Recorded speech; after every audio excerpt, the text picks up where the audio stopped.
네, 안녕하십니까. 이렇게 얼굴을 직접 보고 얘기를 드리니까 좋습니다.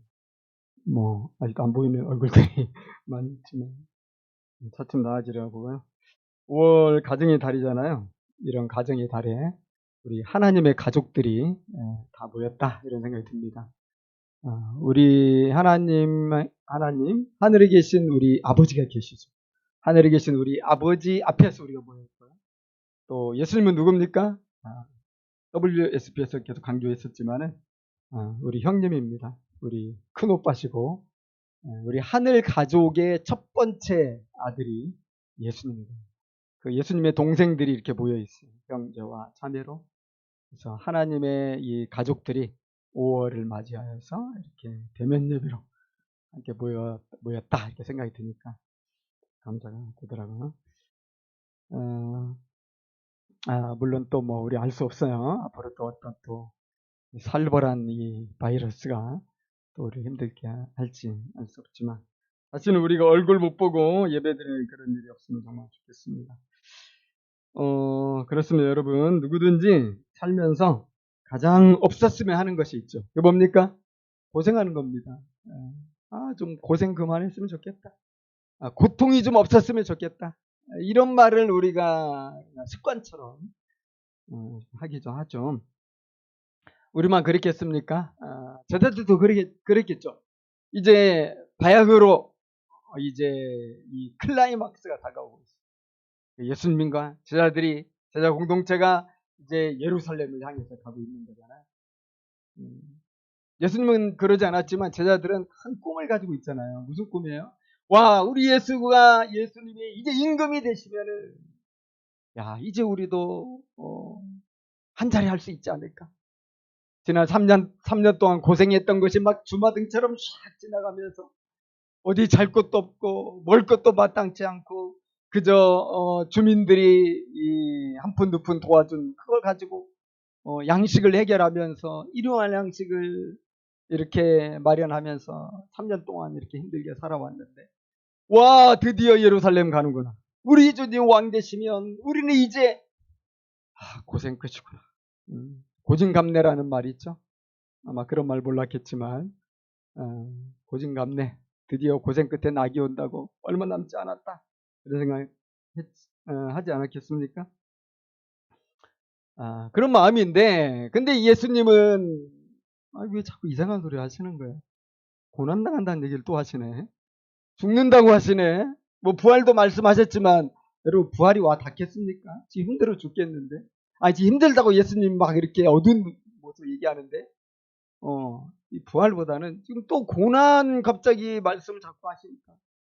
그래서 첫 번째 예수님이 그 예고했을 때 베드로가 막 흥분했잖아요. 이게 무슨 말입니까? 하나님이 당신 도와줄 거니까 우리가 당신 그리 죽는 일 없을 거예요. 막 이러고 했잖아요. 이 두 번째 예고가 오늘 본문 직전에 했잖아요. 그게 22절, 23절이거든요. 우리가 22절부터 27절까지도 잠깐 봐야 되는데 왜냐하면 18장 1절을 이해하려고 그래요. 18장 1절에 보면 그때에 이런 말이 나오잖아요. 그래서 어느 때에 어떤 상황에서 이 제자들이 누가 더 큰 잡니까? 얘기한다는 거죠. 그래서 그때를 알아봐야 되는데 자, 바로 가장 가까운 그때가 예수님이 고난을 두 번째로 얘기하셨을 텐데 그 얘기 듣고 너무 크게 걱정이 되고 수심이 가득해진 거죠. 첫 번째는 막 흥분해가지고 안 됩니다 그랬지만 두 번째 예수님 얘기하니까 이번에는 그렇게까지는 못하고 말은 못하지만 속으로는 정말 힘든 거죠. 그런 상황인데 제자들에게 다시 꿈을 갖게 하는 행동을 예수님이 하시는 거예요. 이게 뭡니까? 24절부터 27절까지죠. 성전세 내는 이야기입니다. 성전세는 그 당시 유대인들은 누구나 다 내야 되는 세금이었고 이게 반세겔이거든요. 반세겔인데 이제 이 성전세 걷는 세금 증수원이 베드로에게 와가지고 야, 네 선생은 왜 세금 안 내? 이게니까 베드로가 무슨 말이야? 우리 선생님 세금 낼 거야? 하고 예수님께 얘기했잖아요. 예수님이 야, 사실 안 내도 된다. 야, 생각해봐라. 왕의 그 아들 딸들이 세금 내겠냐? 너희들은 이 하나님 나라의 이 아들들인데 사실 세금 안 내도 돼. 예수님이 그렇게 말씀하시는 거예요. 본인이 왕이잖아요. 왕이고 너희들은 그 자녀들이기 때문에 세금 낼 필요 없어. 그런데 그들이 이 상처받을까봐, 그들이 실족할까봐 염려가 되니까 세금 내자. 덕을 세우기 위해서 세금 내자. 예수님이 말씀하시는 거예요. 근데 세금 마련하는 방법이 되게 신기하죠. 지금 갈릴리 바다 가서 낚시를 해가지고 처음 걸리는 물고기 입을 열어봐라. 거기에 한 세겔이 있으니까 너와 나 반 세겔씩 해가지고 이 성전세에 내보자 얘기를 하는 거죠. 여러분 신기하지 않습니까? 아니 그 낚시 던진다고 물고기에 걸리는 것도 아닌데 또 걸렸다고 하더라도 첫 번째 나온 물고기 그 입을 열으면 거기에 한 세겔이 있을 것이다. 재밌기도 하고 또 한편으로 우습기도 하고 또 한편으로는 역시 정말 예수님은 창조주시구나.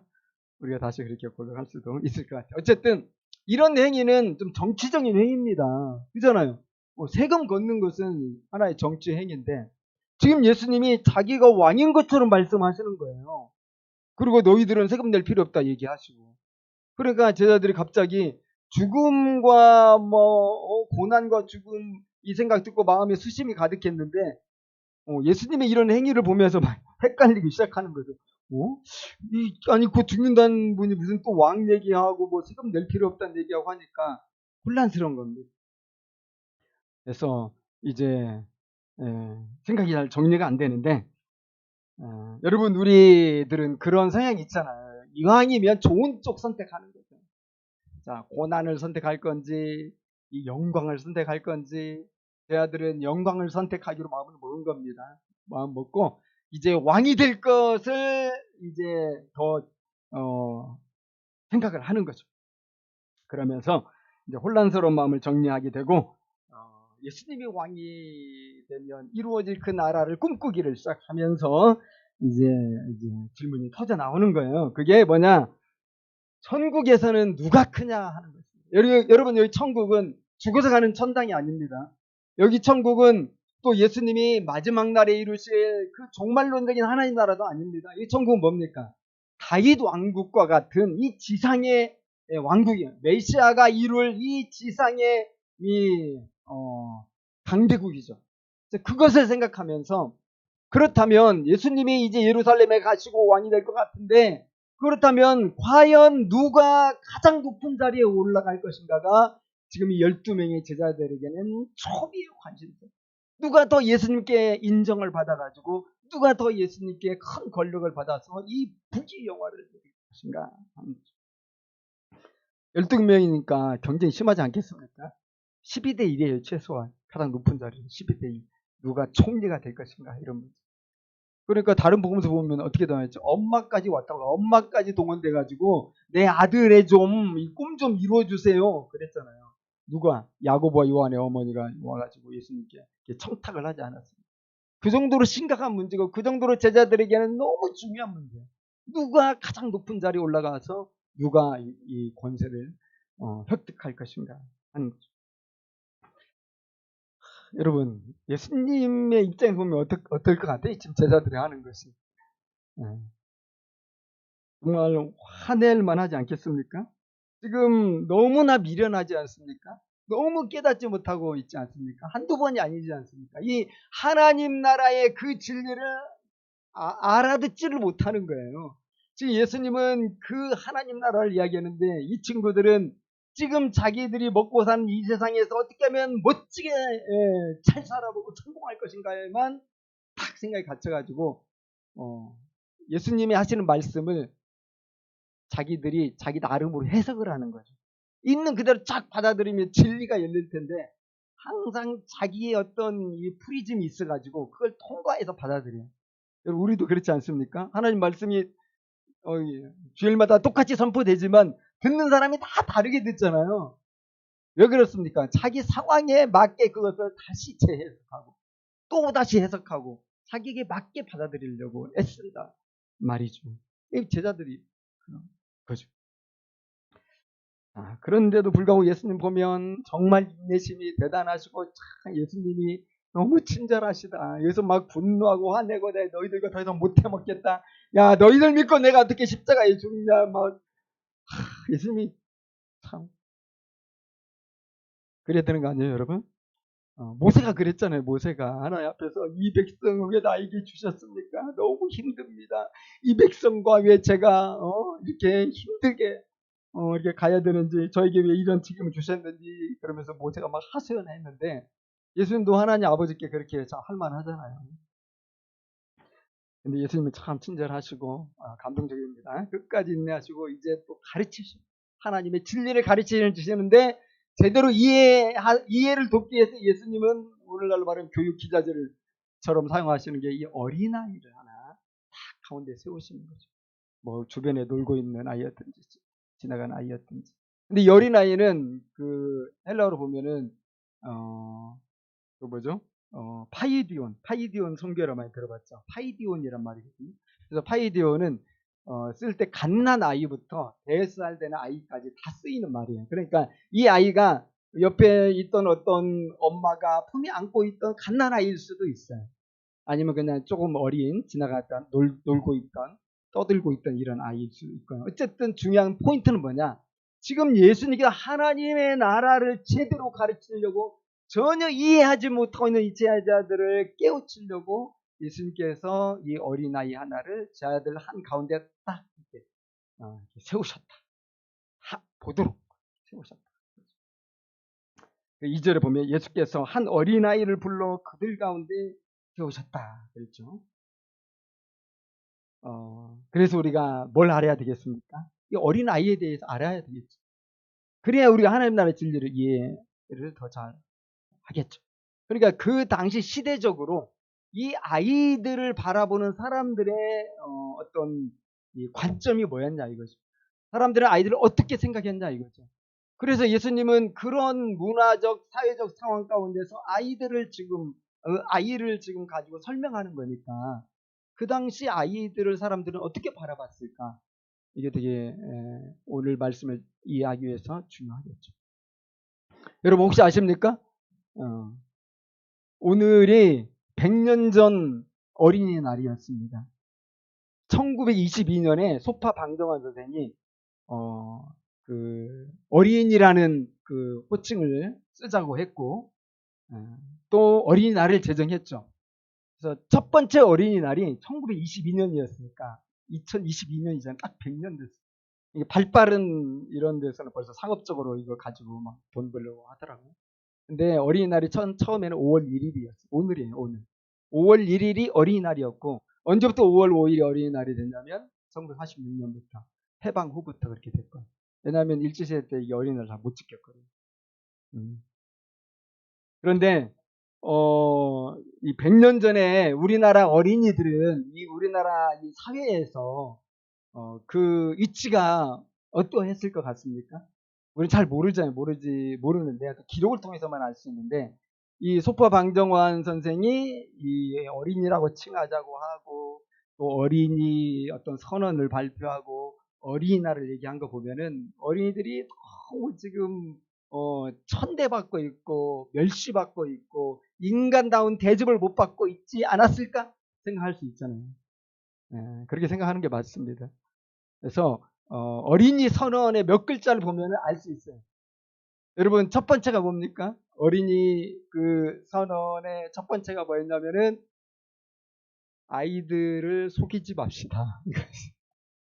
아이들을 정말 엄청 아이들이 거짓말하는 거 어른들이 아이들이 막 엄청 쪼르잖아요. 그러니까 해줄게요, 어떡해요, 뭐 언제 하자 해놓고는 안 지키는 거죠 아이들. 아이들과 약속을 절대 안 지키고 그때만 모면하기 위해서 아이들을 달래고 얻고 하다 보니까 아이들을 그렇게 속인다는 거예요. 제발 아이들에게 거짓말 좀 하지 말고 아이들 좀 속이지 맙시다. 그 다음 또 이어진 게 뭐냐면 좀 자기 아이들 제때 좀 목욕 좀 시킵시다. 그리고 좀 머리 좀 잘 깎아줍시다. 이런 것들이 어린이 선언에 나와 있어요. 알겠죠? 그 당시 아이들이 어떤 대접을 받았는지. 어른들은 돈 벌어서 자기 무엇은 다 내고 다닐 텐데 아이들은 아예 방치해 놓는 거예요. 어떻게 머리를 하고 다니든지 또 어떻게 목욕을 못 해가지고 온갖 지금 문제가 심각한 이런 거 별로 관심이 없어요. 아이들을 사실은 부를 때 뭐라고 불렀겠어요? 요즘에 우리가 세련되게 어린이 하지만 그때는 뭐라고 했을까요? 새끼자를 뒤에서 붙이지 않았습니까? 이것들 저것들 이렇게 하면서 사실 다 그랬어요. 그죠? 그런 상황이었기 때문에 이 방종하는 선생님 그러면 안 된다. 정말 어린이를 사랑한 분이고요. 이번에 제가 보니까 33살에 돌아가셨더라고요. 예수님 나이에. 왜냐하면 어린이들에게 너무 헌신하고 전국에서 이렇게 막 사역을 펼치다가 너무 과로해가지고 돌아가셨어요. 자, 여러분, 우리 100년 전에 우리 아이들 상황이 그랬단 말이에요. 그러면은 1000년 전도 아니에요. 2000년 전이에요. 2000년 전에 어린아이들은 어떤 상태였겠어요? 더군다나 유대교라는 그 전통적인 보수적인 꽉 막힌 사회에서 어린이들은 무슨 대접을 받고 또 무슨 사회적 이런 위치 가운데 있었겠냐 하는 거죠. 우리 잘 아는 것처럼 복음서 보면 어린이들을 누군가 데려오면 제자들이 막 꾸짖었거든. 왜 이곳에 어린이들을 데려오냐? 여기 지금 예수님이 말씀하시는 거 안 보이냐? 하면서 막 꾸짖었을 때 예수님은 또 제자들을 꾸짖었어요. 야, 이 천국의 어린아이와 같은 자들 들어갈 수 있는 것인데 너희들이 어린이를 그렇게 막게 할 수 있느냐 하면서 제자들을 막 예수님도 혼내셨죠. 그러니까 제자들의 이런 모습을 보면은 어린이들을 그냥 아주 함부로 돼 있구나. 그리고 그것이 아무 문제가 안 됐구나 알 수 있죠. 더군다나 우리 잘 아는 것처럼 여자들과 또 아이들 숫자에서 뺐잖아요. 죄송하지만 인간 취급 안 했단 말이에요. 사람 취급 안 했다는 거죠. 그리고요, 그 당시 아이들을 어떻게 대했을지 우리가 좀 더 분명히 아는 게 뭐냐면, 오늘 2절에 보면 예수께서 한 어린아이를 불러 그들 가운데 세우시라고 되어 있잖아요. 원문에는 여기 빠진 말이 있어요. 그건 뭐냐면, 예수께서 한 어린아이를 불러 그것을 그들 가운데 세우시게 되어 있어요. 그것을이 빠졌어요. 그것을. 지금 무슨 얘기인지 알겠죠? 이 어린아이를 대명사로 받을 때, 그녀, 또는 또는 그들, 이게 인칭 대명사로 받은 게 아니라 그냥 물건으로 받은 거예요. 이트로 받은 거예요. 그것들.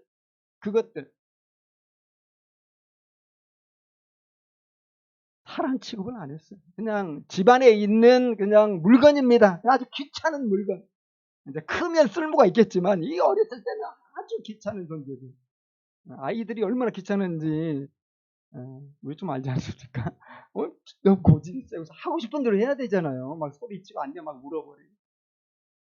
뭐 지금 엄마 아빠가 지금 중요한 일을 하는지 안 하는지 아무런 이 관심도 없고 분간도 못하고 그냥 무조건 요구하잖아요.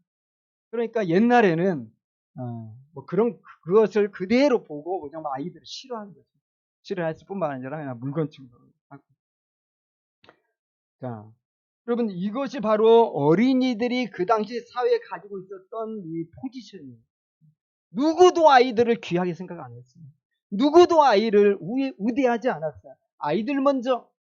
이런 말이 언제 생겼는지 모르겠어요. 그때는 전혀 그런, 아이들은 항상 챙겨도 챙기지 않아도 되는 그런 존재였다 하는 거죠.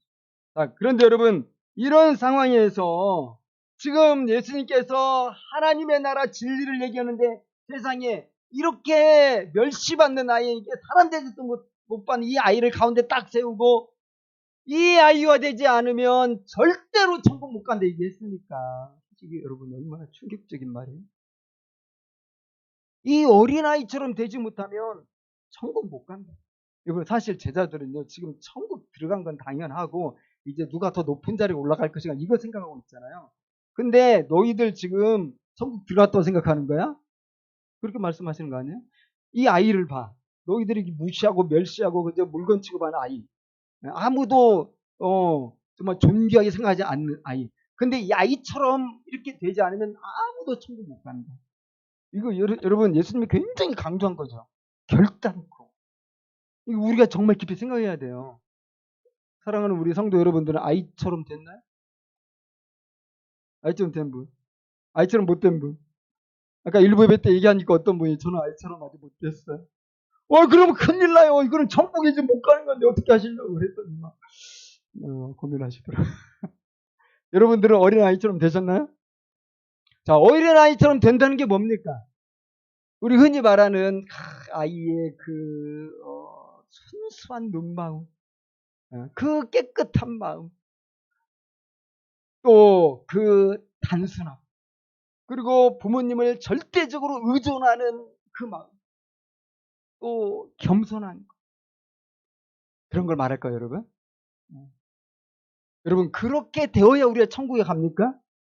아니잖아요, 사실은. 여러분, 천국, 여기 지금 그러니까 어린아이를 얘기할 때 지금 어린아이 어떤 성품적인 걸 얘기하는 게 아니에요. 어린아이 어떤 윤리적인 어떤 수준을 얘기하는 게 아니고요. 어린아이의 실존을 얘기하는 것입니다. 어린아이의 실존. 그 당시 사회 속에서 어린아이가 서 있는 그 자리, 그걸 얘기하는 거예요. 그 자리까지 완전히 내려선 자만이 천국에 들어갈 수 있다. 이런 거지. 겸손하고 정말 순수하고 깨끗하고 말 잘 듣고, 그건 아니다.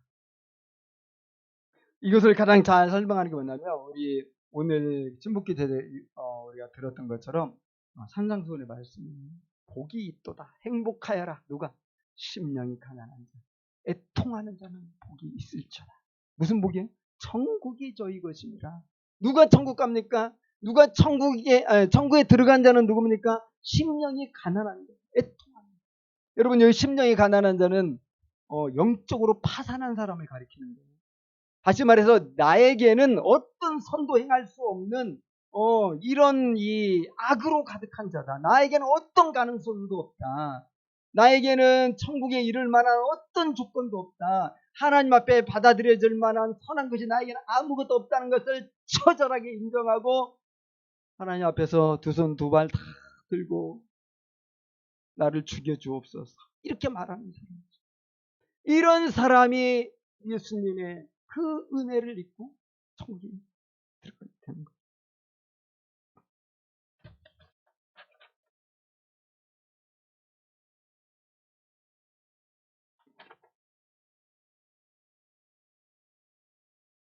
여러분, 이런 어린아이의 모습인데 우리 예수님은 4절에서 보면요, 이런 어린아이의 모습을 조금 더 설명하고 있어요. 4절에 그러므로 누구든지 이 어린아이와 같이 자기를 낮추는 사람이 천국에서 큰 자니라. 천국에 들어갈 뿐만 아니라 천국에서 큰 자가 누구라고 하냐면 어린아이처럼 자기를 낮추는 사람입니다. 여기에서 우리가 좀 많이 오해를 할 수가 있어요. 어린아이처럼 자기를 낮추는 건 뭘까요? 그래서 우리 겸손이란 말이 나오거든요. 근데 여러분, 우리 아이들 잘 키우시니까 알잖아요. 어린아이가 자기를 낮추는 거 보셨습니까? 어린아이가 정말 겸손하게, 정말, 나보다 제가 더 훌륭해요. 나보다 제가 더 예뻐요. 아이들은 내가 제일 예뻐. 내가 먼저 먹을 거야. 내가 먼저 저 장난감 가지고 놀 거야. 100이면 100 모든 아이들이 그러죠. 일주일에 2번씩 공동육아 하나마을까 가서 아이들 만나지만은 엄청 사랑스러울 거야. 정말 힘듭니다. 짧은 시간임에도 불구하고 우리 선생님들이 얼마나 고생하는지 제가 갈 때마다 체험을 하고 있죠. 근데 아이들이 왜 웁니까? 아이들이 우는 이유는 자기 뜻대로 안 되니까 우는 거예요. 내가 이거 하고 싶은데, 내가 이거 먼저 하고 싶은데, 내가 저거 갖고 싶은데, 이게 방해를 받아가지고 그것을 마음대로 못할 때 애들이 속상해서 막 울잖아요. 아이들은 겸손 몰라요. 낮아지는 거 몰라요. 양보하는 거 몰라요. 이게 막 회초리 들고 혼내가지고 강제적으로 우리가 아이들을 이렇게 할 수는 있겠지만 본성적으로 놔두면 아이들은 그러잖아요. 그럼 이게 무슨 말입니까? 그러니까 이게 번역의 문제가 있다는 걸 우리가 알 수 있겠죠.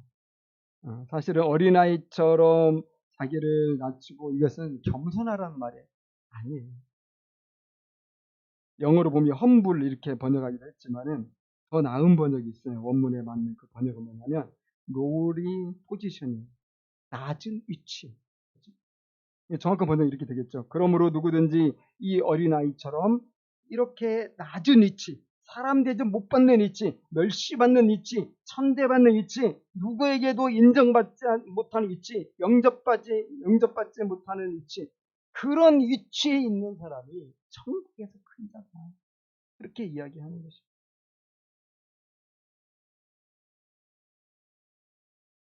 그러니까 이것은 우리 노력으로 되는 게 아니에요. 오직 하나님의 은혜로만 우리가 된다는 걸 알 수가 있는데요. 3절에 보면 이런 말씀 있잖아요. 너희가 돌이켜 어린 아이들과 같이 되지 않으면 그랬거든요. 이 돌이켜라는 말, 회개하라는 말. 우리 어른들이 회개하지 않으면 우리는 너무 가진 것 많고 그동안 쌓은 경험도 많고 우리는 굉장히 긍정 마인드가 강하잖아요. 우리가 회개해서 정말 나는 아무것도 아니구나. 나는 정말 죽을 수밖에 없는 죄인이구나. 나는 멸망받을 존재구나. 이 상태에 우리가 이르러야 된다면 회개함으로. 그리고 예수님을 바라봐야죠. 그럴 때 여러분 우리가 천국 백성이 되고 천국에서 큰 자리에 올라가는 거죠. 여러분 산상수훈에 나오는 그 말씀 가운데 예수님이 또 심각하게 한 말씀 가운데 이게 있잖아요. 너희 의가 서기관과 바리새인보다 더 낫지 못하면 천국에 갈 수 없다.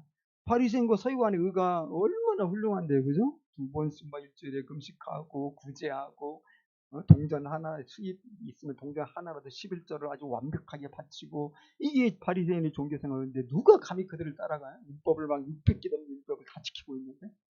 그러니까 이 바리새인보다 또 서기관보다 더 나은 의는 없는 거죠. 그러면 어떻게 천국에 가요? 우리의 모든 노력을 내려놓고 예수님의 십자가를 의지하는. 노력을 내려놓는다는 결국 자기가 죄인이라는 걸 처절히 깨달아야만 가는 거죠.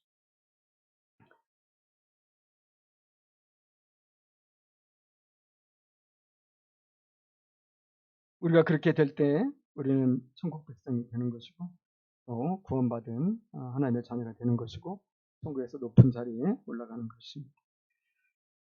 그런데 여러분 주님은 우리가 입으로만 죄지한다고 구원받는 게 아니다 말씀하셨잖아요. 우리가 천국 백성이다. 내가 이미 천국에 들어갔다. 이 증거가 있을까요? 오늘 예수님은 그 부분에 대해서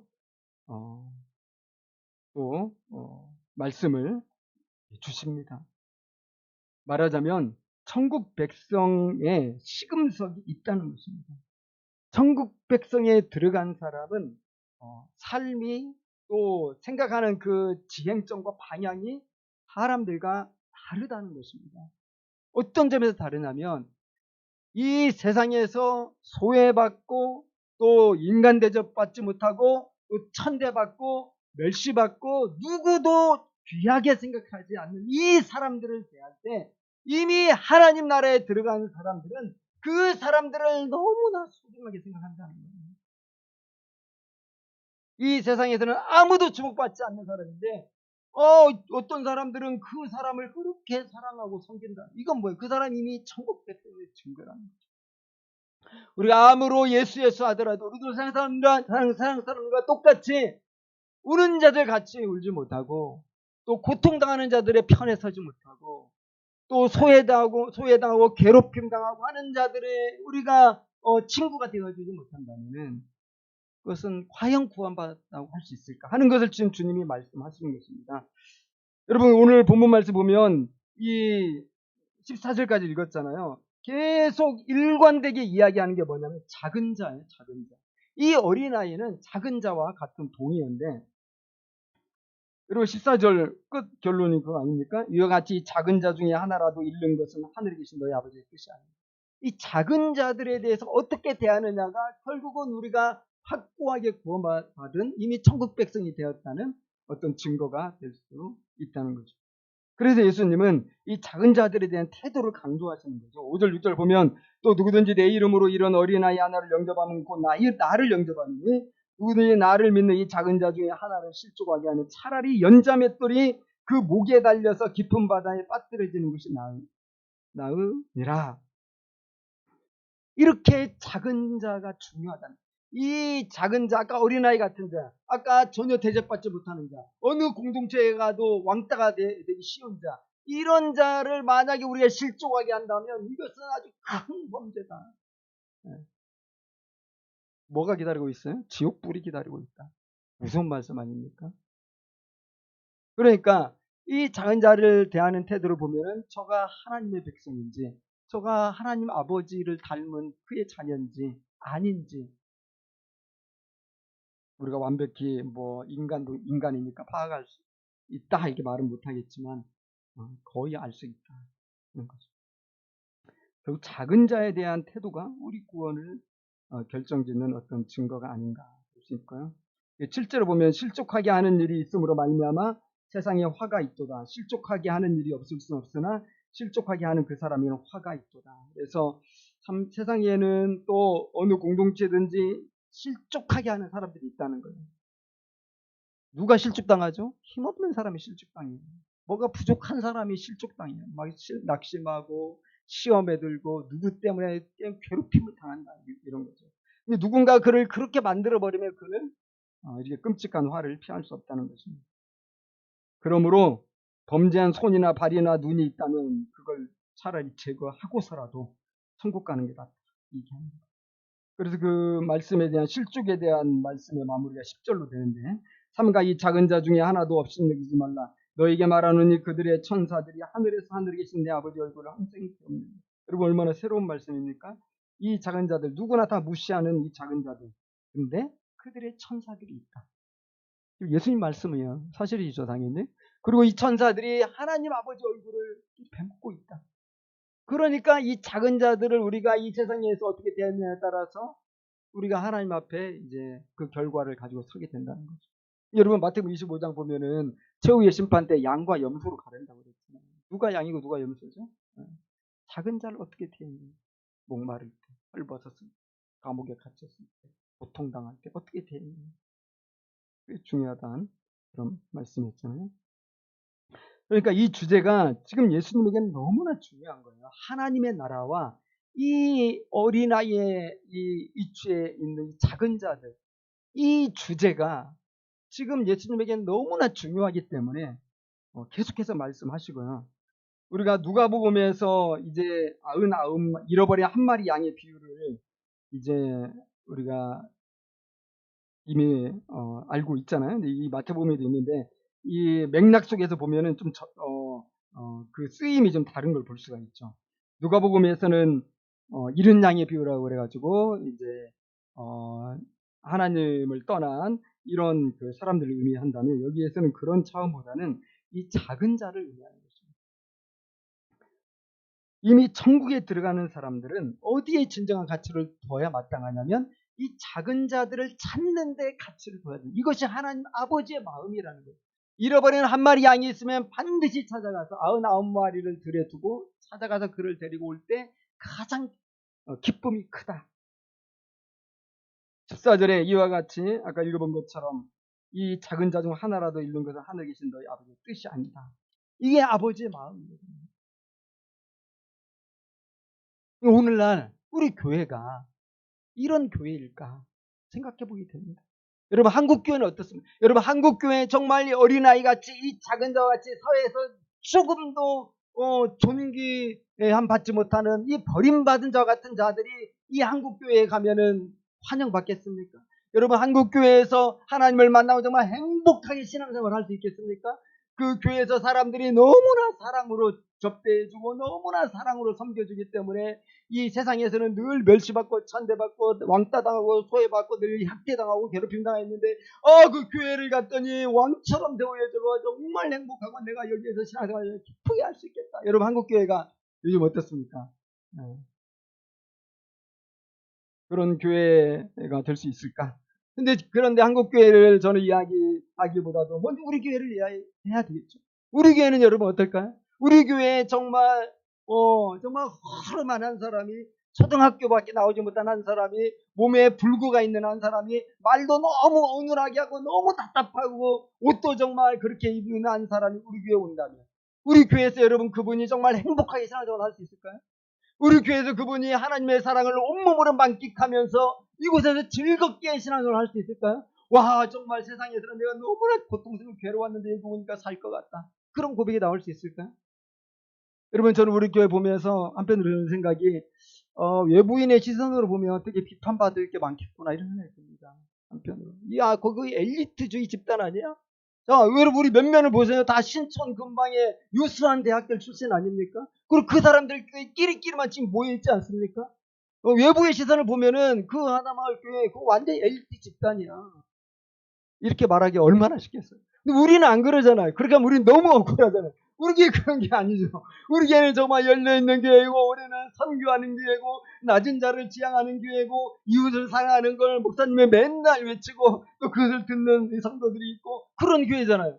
근데 지금 우리의 현조는 그게 아니에요. 작은 자, 비천한 자가 우리 가운데는 한 명도 없어요. 물론 있을 수도 있죠, 마음으로는. 어쨌든 우리의 현실이 그러지 않나. 우리가 한번 우리 자신을 돌아보는 것도 되게 유익하겠다, 이런 생각이 듭니다. 여러분, 결론을 맺겠습니다. 지금으로부터 100년 전만 해도 우리나라에서는 어린 아이들이 사람 대접을 받지를 못했습니다. 그러나 오늘날 그런 모습은 있을 수가 없습니다. 오늘날 이 사랑하고 존귀한 어린이들, 어린이 인권 헌장을 가지고 있는 이 아이들을 우리가 함부로 대한다는 건 절대로 있을 수 없는 일입니다. 어린이 학대 같은 그런 일들이 발생한다면은 그것은 한순간에 사회적 이슈가 되고 정말 신문지상에 뉴스상에 대석특필이 되어서 정말 온갖 비난 세례를 받을 게 우리 너무 분명하지 않습니까? 너무 아이들 우선적인 사회가 됐어요. 물론 그럼에도 불구하고 어디가에서 학대받는 아이가 있죠. 고통당한 아이들이 있고 맞아서 생명을 잃는 아이들, 안타까운 아이들도 있고. 그러나 지금 전반적인 걸 얘기하는 거예요. 전반적으로 아이들의 인권이 아주 상승돼서 뿐만 아니라 우리 모든 이 어른들은 아이들에게 철저히 우선권을 두고 있습니다. 그렇게 되는 이유는 아이들이 너무 적어요. 그렇게 되는 이유는 이 아이들이 너무 적어가지고 귀하게 여길 수밖에 없는 거고요. 또 우리 가정들을 보면 아이들이 하나나 둘 또는 없는 경우도 허다하잖아요. 그러니까 이 아이들이 얼마나 귀하고 소중한 존재입니까? 각 가정마다. 어떤 나라에서는 소황제다 이런 말도 하지 않습니까? 그러다 보니까 이 아이들이 이제는 과보 받는 거 아니냐 하는 비판이 또 나와서 아이들을 그렇게 과보해가지고 과연 온전한 사람이 될 거냐. 어떤 경우에는 이 너무나 아이들에게 우선권을 둬가지고 이 아이들을 우상으로 이 섬기는 것처럼 하는 경우도 있겠다 이런 생각이 듭니다. 이게 모든 게 아이들 우선이에요. 모든 게 아이들 우선이에요. 하나님 우선이기보다는 아이들 우선이고 하나님의 이 선교의 우선이기보다는 아이들이 우선이고 이렇게 되는 모습도 있다는 거죠. 자, 우리 어린 여러분들은 조용히 들으세요. 조용히. 존귀한 우리 어린이들. 네, 얼른 들어오세요.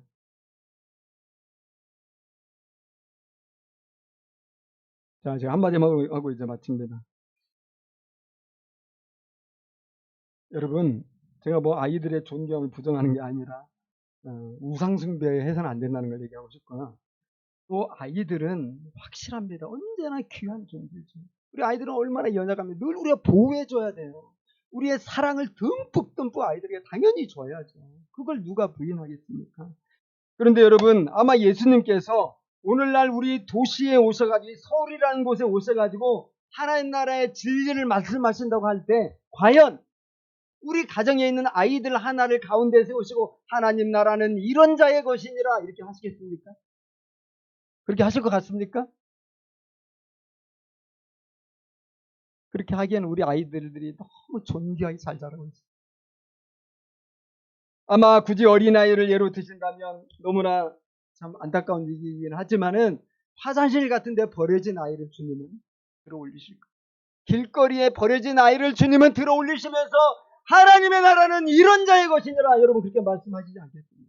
아이가 없다면 이 사회에서 철저히 소외되고 천대받는 그 한 사람을 주님은 소개시켜주면서 이렇게 되어야 너희들이 천국에 갈 것이다. 여러분 그렇게 말씀하시지 않겠습니까?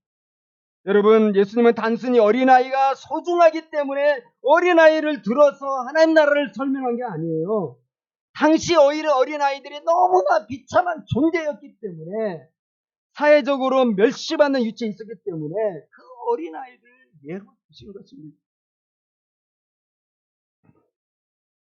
5월은 어린이날이라고 하죠. 우리가 우리 아이들 그 어느 때보다도 많이 보게 될 텐데 이 아이들을 보면서 하나님 나라의 진리를 더 깊이 새기는 그런 기회가 됐으면 좋겠습니다. 네, 우리 성찬식 하겠습니다.